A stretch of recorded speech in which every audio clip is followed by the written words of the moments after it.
أعوذ بالله من الشيطان الرجيم بسم الله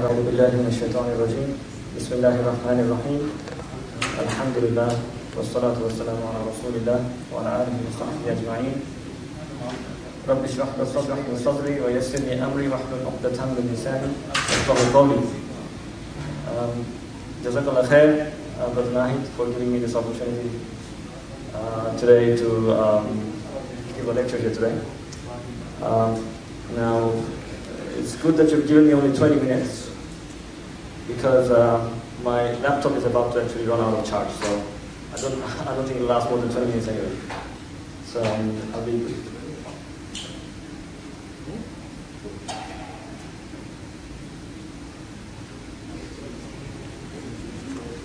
Alright, so as Brother Nahid said, that I used to study at Swinburne before. I graduated back in 2007. It's good to be back here. Well, not that I'm saying that lectures in Swinburne are boring. Alright. I think, look, just to start off, I think the theme of this entire Islamic Awareness Week is very aptly titled. It's, what is it? What's it called? Best way of life. The best way of life. Now the reason why I said that it's very aptly titled is because, you know, there is a very important distinction between, you can say religion and a way of life. And the distinction is basically due to the reality that we live in today. You know, we live in a very secular society, which understands religion in a very narrow sense. They understand religion as something that's only got to do with rituals. You pray, you fast, that's it. You go to the mosque every Friday, you pray the Eid Salah, twice a year, and that's sort of it. But Islam is more than that. Islam is way more than that. So, let us first understand what is a way of life. What is a way of life? Does anyone want to, give me a definition? Doesn't have to be precise. Who? I hope you didn't get that answer from Wikipedia. I don't have it. I know, I'm joking because I know the university doesn't like Wikipedia, so don't, just make sure you don't use it for your assignments. I'll give the reference. Okay, but good answer though. Yeah, way of life. Now look. I'm not a genius, so I did because I'm not a student here, I did a search on Wikipedia, and I did a search on Google too. So this is a definition that I've come up with. Sorry, I have to stoop down. It says the behavior, habits, customs, etc. that are typical of a particular society or person. And another one, it says the general entails two main aspects. Firstly, it gives you a view of the world. It gives you a certain view on life.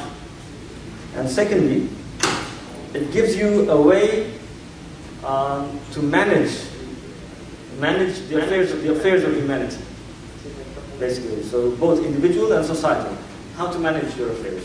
So a way of life, has these two components: a view towards the world, and a way to organize our affairs as a society. So we say that Islam is a way of life. It is a complete way of life, because Islam gives us a unique way, a unique view of the world, a unique view towards life, and it also gives us a unique system by which to manage our affairs, both individually, as an individual, and also at a societal level, how to govern our affairs, how to manage our problems. So Islam is a complete way of life. However, Muslims don't just stop at that. Islam is not, we don't just say that Islam is a complete way of life. We make this claim that Islam is the best way of life. As your title says, the best way of life.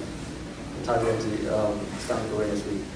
So, how can we make this claim? Someone was not very well acquainted with Islam can sort of say that, oh, look, all we hear of Islam is negative stuff on the media. How can you come and make this claim that Islam is the best way of life? That's a very big claim to make. Now, let's be fair. Let's be fair, because we can't judge a way of life by reports on tabloid. It's actually worthy of being followed by humanity.